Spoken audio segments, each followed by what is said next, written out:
Bienvenidos a En la Palabra con Roy Edwards, donde exploramos las verdades poderosas de las Escrituras para encontrar dirección, aliento y propósito en nuestras vidas. Nos honra estar con ustedes hoy mientras juntos exploramos la palabra de Dios.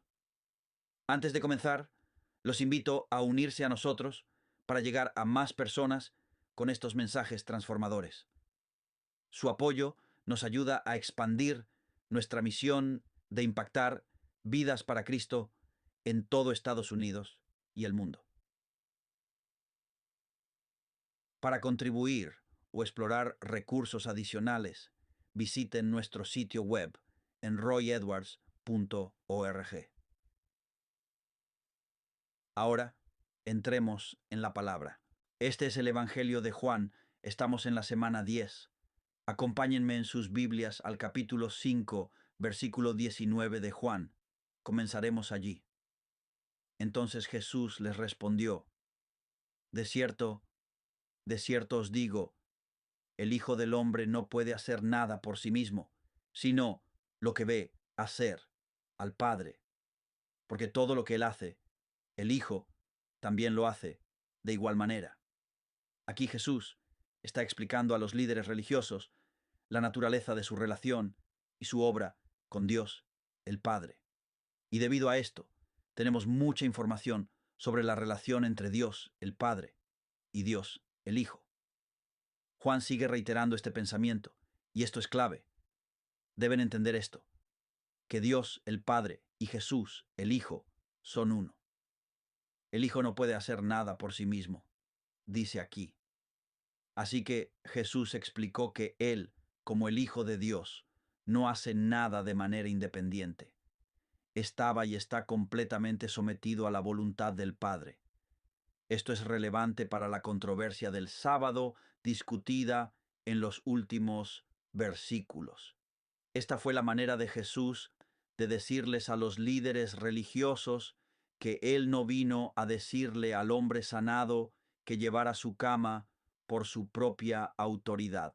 Hizo esto en total sumisión a Dios, específicamente a Dios Padre en el cielo. Así, cuando pensamos en un hijo obediente a su padre, es como si un hijo humano tuviera ideas, metas y preferencias propias.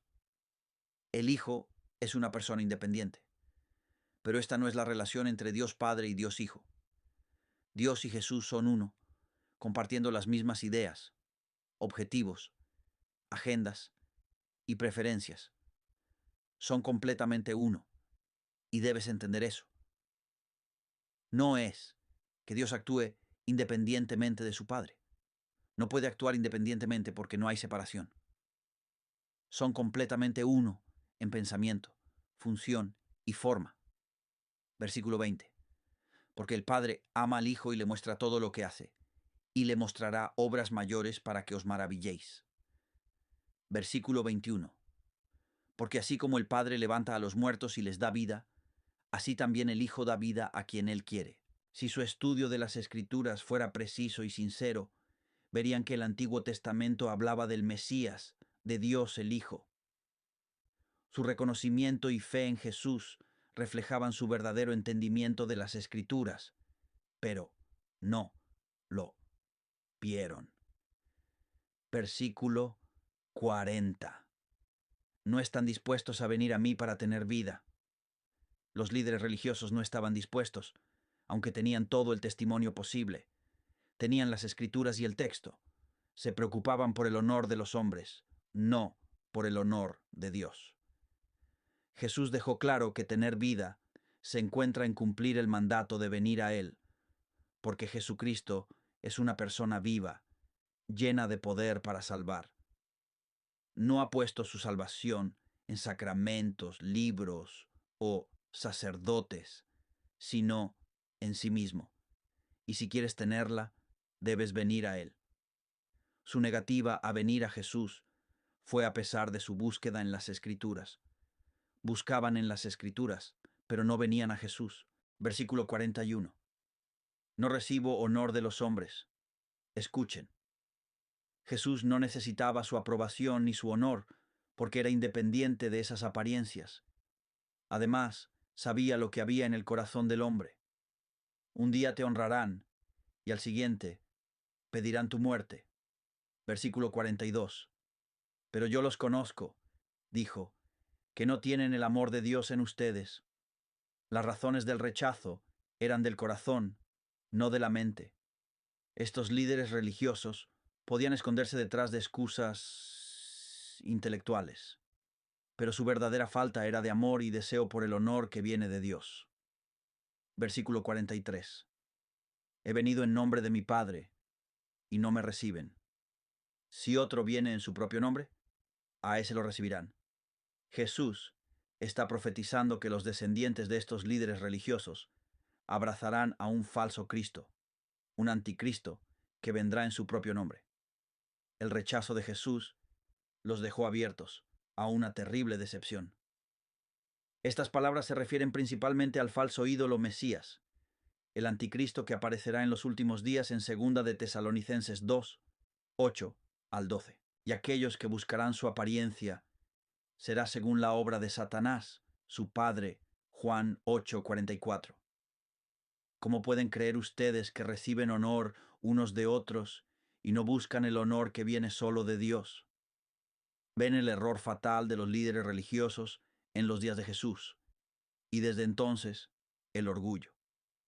Anhelaban el prestigio y el honor de unos a otros, sacrificando el honor que viene solo de Dios por el de los hombres. El teólogo Tasker lo expresó así. Habían acusado a Jesús de actuar independientemente de Dios. Ahora Él los acusa de mostrar esa independencia, que es orgullo. El motivo de su acción no es el amor a Dios, sino la aprobación de sus amigos. Versículo 45. No piensen que yo los acusaré ante el Padre. Hay uno que los acusa, Moisés, en quien confían. Versículo 46. Porque si creyeran a Moisés, me creerían a mí, porque él escribió sobre mí. Versículo 47. Pero si no creen en sus escritos, ¿cómo creerán mis palabras? Escuchen. Estos líderes religiosos rechazaron a Jesús porque también rechazaron la palabra de Dios transmitida por Moisés. Moisés los acusa porque escribió sobre Jesús, pero ellos no aceptaron su testimonio. ¿Vemos que Moisés escribió sobre Jesús? Claro que sí. Las palabras de Moisés profetizan sobre el Mesías en muchos lugares. Lo vemos en Deuteronomio 18:15. El Señor tu Dios levantará para ti un profeta como yo de entre tus hermanos. A él escucharás. Números 21.89 dice: Entonces el Señor dijo a Moisés: Haz una serpiente ardiente y ponla sobre un asta, y todo el que sea mordido, al mirarla, vivirá. Moisés hizo una serpiente de bronce y la puso en un asta, y así fue. Si alguien era mordido por una serpiente, al mirar la serpiente de bronce, vivía. Puedo decirles que esa serpiente ardiente es un símbolo de Jesús. Cada vez que miramos ese asta, recordamos que todos hemos sido mordidos por el pecado y moriremos. Al contemplar la serpiente de bronce y a Jesús en la cruz, seremos salvados. Jesús es simbolizado en la roca que dio agua a Israel en el desierto, como se menciona en Números 28:12 y 1 Corintios 10:4. El ministerio de Jesús se refleja en cada aspecto de las 7 ofrendas que Dios ordenó a Israel en Levítico 1:7. Su ministerio también se ve en el tabernáculo y su servicio. Lo observamos repetidamente. La ley del siervo por amor habla de Jesús en Éxodo 21:5, 6 y en el Salmo 46:8. Por eso Jesús pudo decir en el Salmo 47: He aquí, vengo. En el rollo del libro está escrito de mí. Él enseñó un estudio bíblico desde Moisés y todos los profetas, explicando lo que las Escrituras decían sobre él. Lucas 24:27. Morgan expresó: los escritos de Moisés eran proféticos. Nada en ellos estaba completo. Apuntaban a lo que se cumplió con la llegada de Jesús. En esta palabra encontramos la autoridad y la limitación de Moisés. Jesús dijo: si no creen en estos escritos, ¿cómo creerán mis palabras? Jesús no llamó a estos líderes religiosos a un camino nuevo. Los llamó a creer lo que Moisés y las Escrituras decían, lo que sus obras y Juan el Bautista testificaban sobre Jesús, que Él era el Mesías, el Hijo de Dios, y Dios el Hijo. Si se negaban a creer este testimonio, era improbable que creyeran las palabras de Jesús. Veamos rápidamente. Sé que no estamos en Levítico, estamos en Juan, pero revisemos las 7 ofrendas en Levítico 1 al 7, que prefiguran a Jesucristo y su obra redentora. Observa esto. Es asombroso. La primera ofrenda en Levítico, capítulo 1, es la ofrenda quemada. Su propósito era ser un acto voluntario de adoración, la expiación por el pecado y la completa concentración en Dios. Esto representa a Jesús. Es un símbolo de Jesús en Levítico 1, porque Jesús se ofreció al Padre en total obediencia y entrega. Efesios 5, versículo 2, dice que Cristo nos amó y se entregó por nosotros como ofrenda y sacrificio a Dios, como un aroma fragante. El énfasis aquí es la perfecta obediencia de Cristo y su devoción al Padre. La segunda ofrenda es la de cereal o comida. Su propósito era ofrecer a Dios harina fina, aceite e incienso, sin sangre. Era un símbolo de dedicación y gratitud. Este símbolo de Jesús es la perfecta humanidad de Cristo. Él es sin pecado, es puro, está lleno del Espíritu. La ausencia de levadura, símbolo del pecado, apunta a la naturaleza sin pecado de Jesús. Mateo 3, versículo 17. Este es mi Hijo amado en quien tengo complacencia. El énfasis en esta ofrenda de cereal en Levítico 2 es la perfecta humanidad de Cristo y su vida sin pecado. La tercera ofrenda que observamos es la de paz. Es voluntaria, es comunión, es acción de gracias y celebración de paz con Dios. Jesús es nuestra paz, nos reconcilia con Dios a través de la cruz, como dice Romanos 5:1. Hemos sido justificados por la fe y tenemos paz con Dios por medio de nuestro Señor Jesucristo. En esta ofrenda de paz, Cristo es nuestro reconciliador y nos trae paz con Dios. La cuarta ofrenda es la del pecado, que es obligatoria. Representa la expiación y limpieza de la impureza. Jesús se hizo pecado por nosotros para ofrecer limpieza y perdón, como dice 2 Corintios 5:21. Cristo es nuestro sustituto y lleva la culpa de nuestro pecado. La quinta ofrenda en Levítico 5 es la de transgresión o culpa, es obligatorio. Es una expiación por pecados específicos que requieren restitución. El símbolo de Jesús aquí es que Él pagó el precio por nuestro pecado e hizo plena restitución con su sacrificio. Isaías 53:4 lo expresa así: ciertamente, Él llevó nuestras enfermedades y cargó con nuestros dolores. El énfasis es que Jesús restaura lo perdido y satisface la justicia de Dios. La sexta ofrenda en Levítico 7 es la de mecedura, una presentación especial de partes de la ofrenda al Señor antes de ser consumidas. Esto muestra a Jesús en su resurrección y ascensión cuando fue levantado ante el Padre. Mira Corintios 15:20, dice: pero ahora Cristo ha resucitado de entre los muertos y se ha convertido en las primicias. El símbolo aquí es que Cristo es nuestras primicias ofrecidas a Dios. La última ofrenda en Levítico 7 es la de elevación, una contribución levantada a Dios. Está relacionado con la provisión y el sustento. Aquí está el símbolo de Jesús. Cristo es nuestra provisión espiritual, quien satisface todas nuestras necesidades. Juan capítulo 12, versículo 32. Si soy levantado de la tierra, atraeré a todos hacia mí. En esta ofrenda, Jesús es nuestro sustentador y proveedor. Padre, te amo, te bendigo y te agradezco por ser sin pecado, nuestra paz, nuestro sustituto por el pecado y quien paga nuestra deuda. Dios, oro para que nos ayudes mientras estudiamos el libro de Juan. Danos oídos para oír y ojos para ver. Dios, quita las escamas de nuestros ojos y no permitas que seamos como aquellos que piensan que te conocen por lo que ven, pero no te conocen porque te han perdido de vista, buscando lo que querían, no lo que tú dijiste que harías. Así, Dios, oro para que nos ayudes hoy, en el nombre de Jesús. Amén. Esto habla de la unidad entre Dios Padre y Dios Hijo. Versículo 22. El Padre no juzga a nadie, sino que ha confiado todo juicio al Hijo. Versículo 23. Para que todos honren al Hijo como honran al Padre.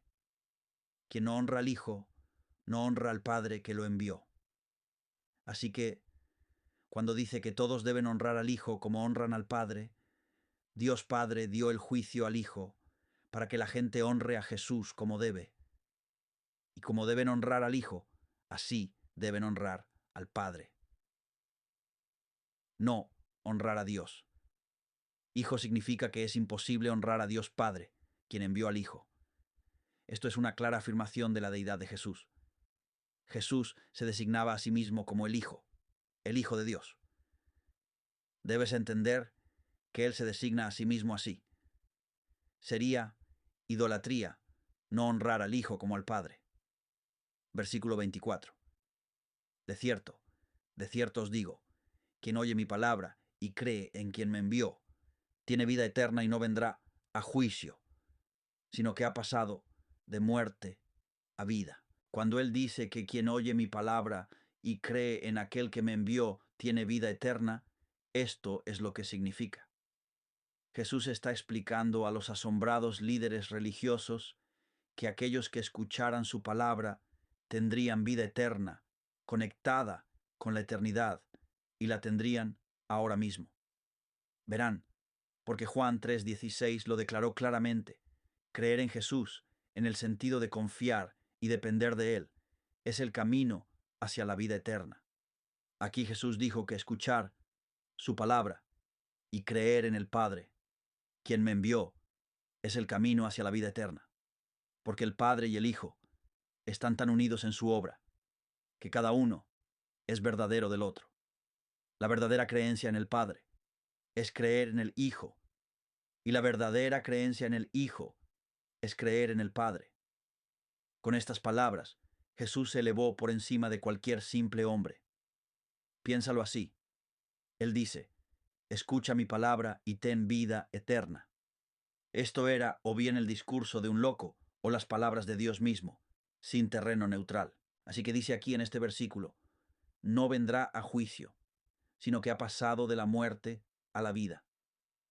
Este es un aspecto crucial que debemos entender. Es esencial para la vida eterna escapar del juicio por el pecado y pasar de la muerte a la vida. Eso es la salvación.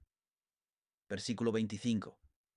En verdad os digo que viene la hora, y ahora es, cuando los muertos oirán la voz del Hijo de Dios, y los que la oigan vivirán.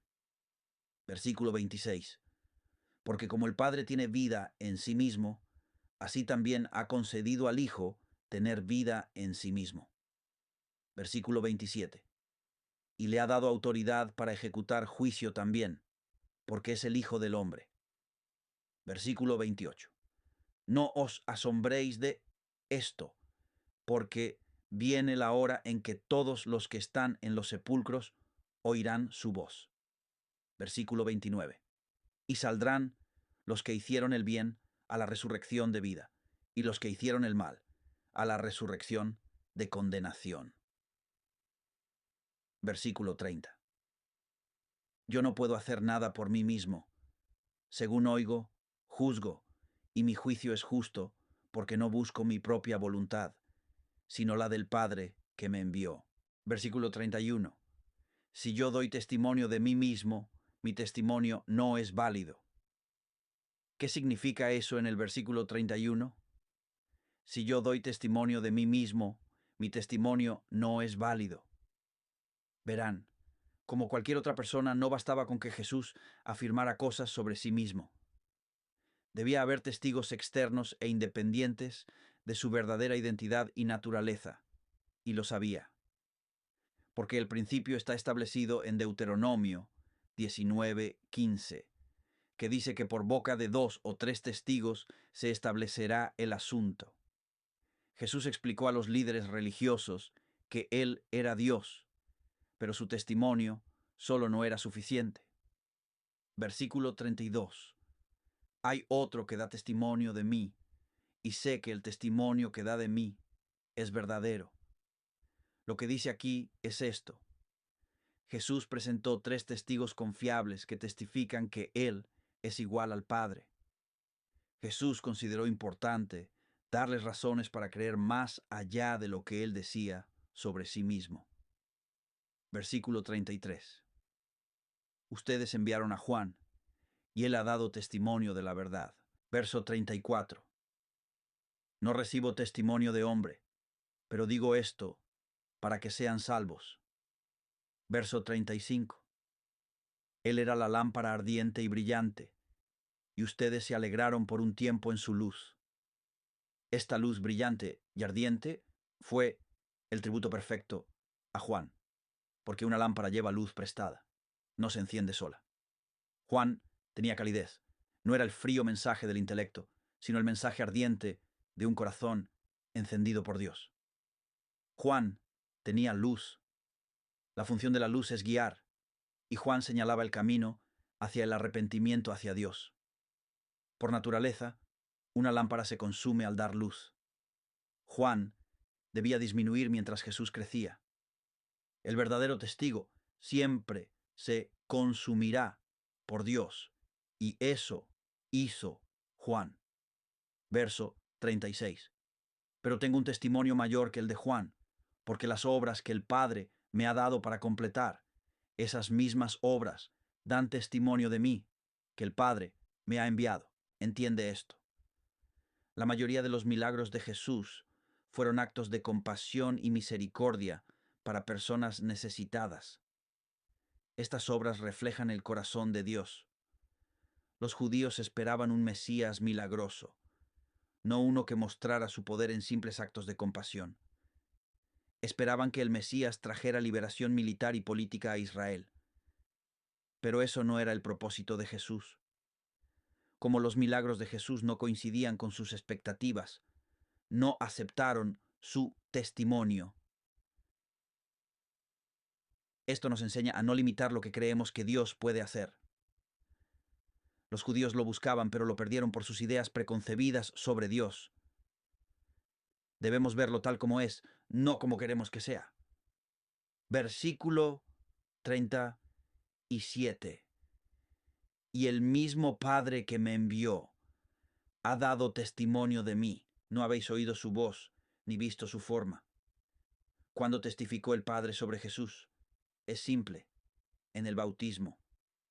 Dios Padre dijo, cuando Jesús salía del agua en Lucas 3:22, Este es mi Hijo amado. Esta fue la aprobación de Dios a Jesús. Versículo 38. Pero no tenéis su palabra en vosotros, porque no creéis en quien Él envió. No recibieron el testimonio del Padre, porque no tienen su palabra. No pueden oír ni ver a Dios Padre, pero tienen su palabra. Son culpables por no permanecer en la palabra que Dios les dio. Versículo 39 dice, Escudriñáis las Escrituras porque pensáis que en ellas tenéis vida eterna, y ellas dan testimonio de mí. Al decir escudriñáis las Escrituras, se refiere a los líderes religiosos.